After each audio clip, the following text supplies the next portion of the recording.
Saludos, soy Luis Bravo y en esta oportunidad vamos a estar hablando de las demencias. Inclusive vamos a hablar sobre los cuadros clínicos que van a estar asociados a procesos orgánicos. Son múltiples las enfermedades médicas que pueden provocar un trastorno cognitivo, bien sea de tipo de demencia, delirio o un trastorno amnésico. Y bajo el concepto de trastorno cognitivo se engloban las alteraciones de uno o de varias funciones cognitivas para procesar, recordar la información que incluyen el área de la percepción, la atención, el lenguaje y la memoria. En primer lugar, estaremos hablando de delirium. El delirium es un cuadro clínico frecuente que puede aparecer a cualquier edad, pero que es más común en ancianos debido al propio proceso de envejecimiento a nivel cerebral. Y esto se va a dar por la alta frecuencia de patología somática y por las múltiples medicaciones que se suelen tener en esta etapa de la vida. Viene definido además por una alteración de la conciencia con dificultades para centrar, mantener y dirigir la atención. Junto a ello viene un cambio de las funciones cognitivas con un déficit de memoria caracterizada por desorientación, alteraciones del lenguaje y alteraciones perceptivas que se desarrollan en poco tiempo. Inclusive estas se pueden dar desde horas a días y estas van además a fluctuar a lo largo del día de la persona que está padeciendo este delirio. La alteración de la conciencia siempre va a estar presente, aunque de forma variable y dependiendo de la severidad del cuadro, y además de eso, va a tener un empeoramiento nocturno por la fatiga y la disminución de los estímulos. Con frecuencia, los síntomas más llamativos son las alucinaciones, y sobre todo las visuales y las ilusiones, estas alucinaciones visuales cargadas de ilusiones y falsas percepciones que pueden ser de manera simple o pueden ser de manera compleja, por lo que pueden confundir en los centros de salud con su casa y ver extraños como si fueran familiares. También se presentan ideas delirantes, estas pueden ser pasajeras, más o menos incoherentes y poco estructuradas. Entonces podríamos decir o podemos decir que el pensamiento va a ser lento, con una dificultad para focalizarlo y formular ideas complejas, y que además existe una fatiga mental. Entonces, en cuanto a la conducta psicomotora, puede pasar de la adinamia a la agitación psicomotora de forma brusca e intempestiva. En ocasiones pueden producirse conductas auto y heteroagresivas. Esto, cuando hablo de heteroagresivas, estas se pueden dar sin una explicación aparente, sin una explicación motivada por su delirio y por sus alucinaciones.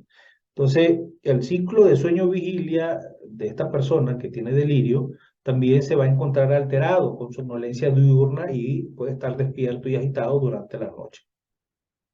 Existen criterios para el diagnóstico del delirio según el Manual Diagnóstico y Estadístico de los Trastornos Mentales. En primer lugar, tenemos la alteración de la conciencia, por ejemplo, cuando existe una disminución de la capacidad de atención al entorno. Tenemos también un cambio en las funciones cognitivas, como déficit de la memoria, una desorientación, una alteración del lenguaje. Podríamos también, dentro de los criterios diagnósticos, que este paciente presente una alteración, y esta alteración se va a presentar en un corto periodo de tiempo. Y también, dentro de esos criterios diagnósticos, podemos hablar de la demostración a través de la historia, de la exploración física y de las pruebas de laboratorio, de que la alteración es un efecto fisiológico directo de una enfermedad médica.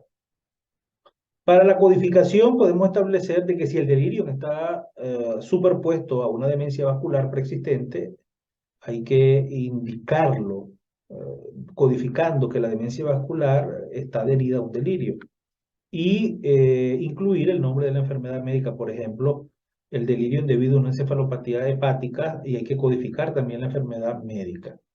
A nivel emocional se puede mostrar miedo, se puede mostrar ansiedad, rabia, tristeza, apatía, euforia, más o menos esta euforia insulsa, ¿no? Puede inclusive presentar llantos y gritos. El humor es muy variable, cambiando fácilmente de la ansiedad a la irritabilidad.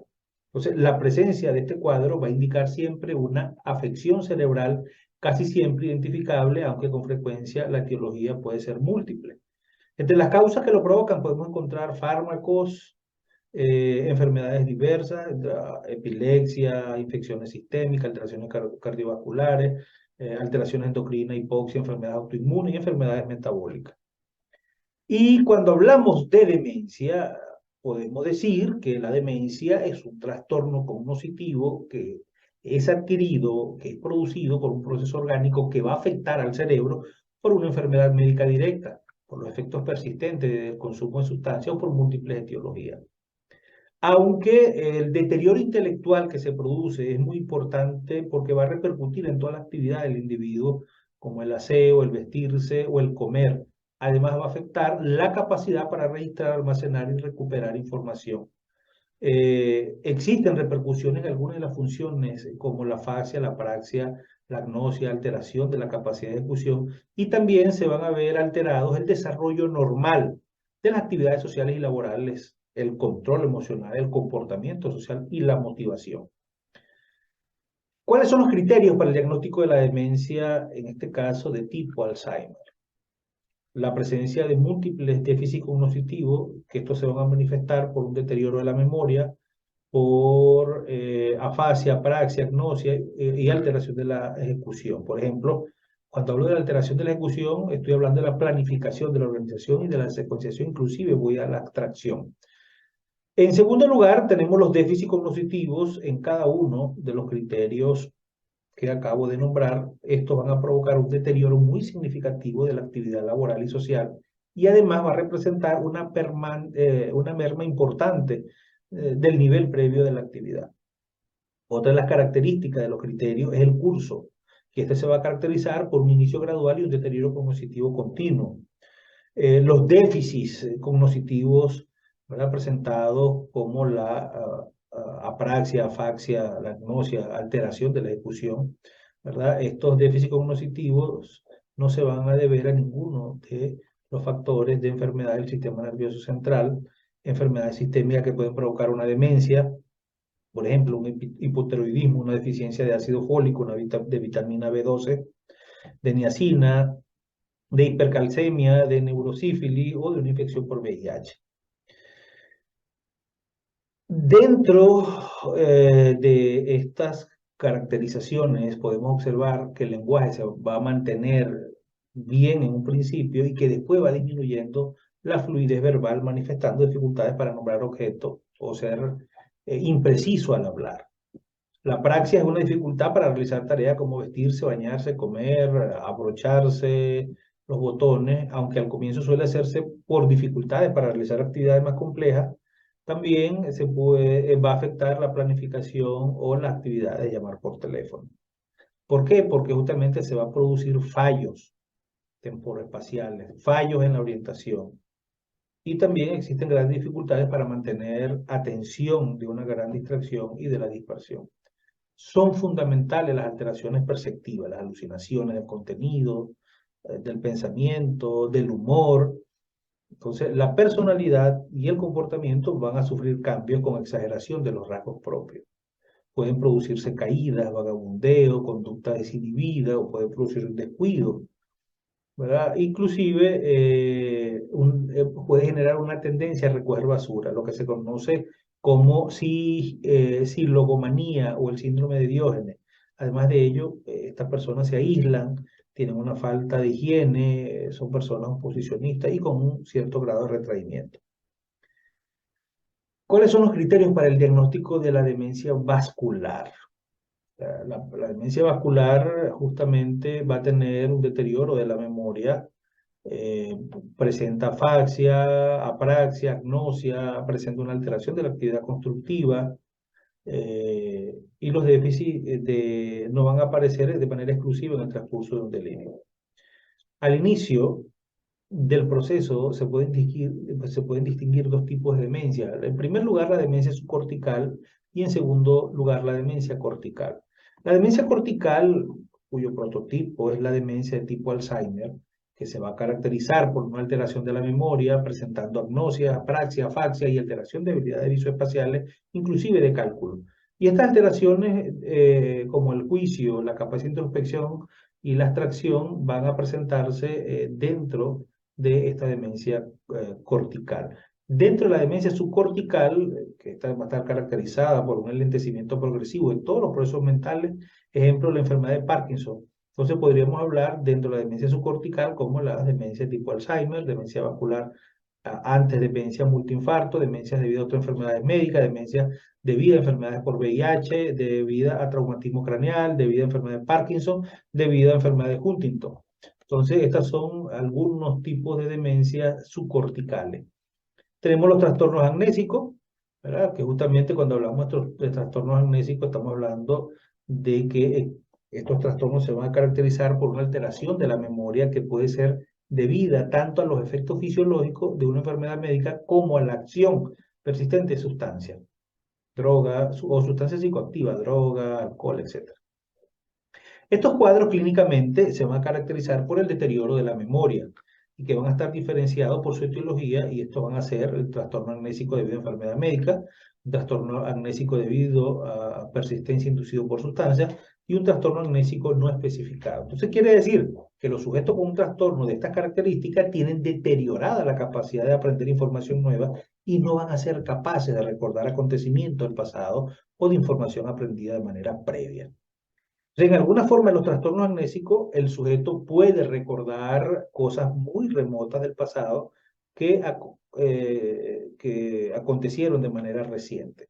Otro de los trastornos que se estudia en este módulo son los trastornos cognitivos. Trastornos cognitivos a menudo viene precedido por un cuadro de confusión, por un cuadro de desorientación y por posibles problemas de atención que sugiere un delirio. Al inicio es frecuente la confabulación, pero esta va a tender a desaparecer con el tiempo. Puede dar lugar a una desorientación temporoespacial, pero es rara la alteración autopsíquica. Además, le suele faltar la capacidad de juicio para reconocer su déficit de memoria, pudiendo negar la presencia del trastorno, y esto puede llevarle a realizar acusaciones a otros, incluso a la agitación. Puede haber cambios sugerentes de alteración de la personalidad, como apatía, falta de iniciativa, una fragilidad emocional, y también puede mostrarse superficialmente amistoso, agradable, pero su afectividad es estrecha y muy pobre. Existen otros trastornos cognitivos no especificados, y esta categoría diagnóstica justamente se va a reservar para los trastornos caracterizados por disfunciones cognitivas, posiblemente debido a un efecto fisiológico que va directo de una enfermedad médica, pero que no va a cumplir los criterios para ninguno de los trastornos citados con anterioridad. Otro de las tumoraciones o de las demencias son las tumoraciones de localización cerebral. Y cuando hablo de tumoraciones de localización cerebral, estoy hablando justamente de los tumores que se encuentran en el cerebro. Esto pueden causar cualquier tipo de síntoma o de síndrome psiquiátrico y psicológico. Alrededor del 50% de los pacientes con un tumor cerebral experimentan síntomas mentales en algún momento de la enfermedad. El 80% de los casos, los tumores se encuentran en las regiones cerebrales frontales o límbicas más que en la ubicación de las zonas de los lóbulos temporales y parietales. Entonces, el deterioro de la cognición va acompañado a menudo de la presencia de un tumor cerebral independientemente de su localización, donde los trastornos en la función del lenguaje pueden ser graves, especialmente si se trata de un tumor de crecimiento rápido. Entonces, la pérdida de memoria es un síntoma frecuente en este tipo de tumores. Los pacientes pueden presentar el síndrome de Korsakoff, olvidando todo lo ocurrido desde el comienzo de la enfermedad, y se pierden los recuerdos del pasado inmediato, conservando los antiguos, no siendo estos conscientes de la pérdida de la memoria reciente. Esto quiere decir que cuando ocurre, por ejemplo, un tumor en el lóbulo prefrontal, esto puede verse manifestado en comportamientos atípicos, comportamientos anormales. Va a existir una alteración del comportamiento, una alteración de la cognición, y vemos cambios muy marcados del comportamiento de la persona que está padeciendo de un tumor cerebral. Existen otros trastornos mentales debido a enfermedades médicas, y cuando hablamos de trastornos debido a enfermedades médicas es importante reconocer que existen una serie de trastornos caracterizados en el Manual Diagnóstico y Estadístico, y esto va a estar caracterizado por la presencia de síntomas mentales que se consideran como consecuencia directa de una enfermedad médica. Estas pueden ser delirio debido a enfermedad médica, demencia, trastorno amnésico, trastorno del estado de ánimo, trastorno de ansiedad y trastorno sexual, todos ellos debido a enfermedad médica. Existen 3 criterios diagnósticos para cada uno de los trastornos mentales debido a enfermedad médica. En primer lugar, hay que demostrar a través de la historia clínica, a través de esa exploración física, eh, la alteración que va a estar presente y que es un efecto fisiológico directo de una enfermedad médica. La alteración no se explica mejor por la presencia de otro trastorno mental. Y por último, esta alteración no aparece exclusivamente en el transcurso del delirio. Hasta aquí hablamos de lo que son las demencias y esto es importante que nosotros conozcamos y estudiemos. ¿Por qué? Porque al nosotros tener un background de conocimiento de los estamentos psiquiátrico y psicológico y en este caso en particular psicopatológico, vamos nosotros a poder realizar excelentes diagnósticos, excelentes tratamientos y excelentes informes porque justamente antes de ser psicólogo forense, perdón, necesitamos ser buenos psicólogos clínicos. Antes usted ser un buen psiquiatra forense, usted debe ser un buen psiquiatra clínico. Antes usted ser un buen profesional de la salud, usted debe primero ser un buen clínico. Usted debe conocer los estamentos clínicos y psicopatológicos de las enfermedades, de los trastornos mentales, para que usted pueda en un futuro hacer un buen informe médico, un buen diagnóstico, un buen tratamiento de estas patologías que siempre están en el rigor, ¿verdad?, del día a día en la vida del ser humano. Soy Luis Bravo y nos vemos en una próxima oportunidad.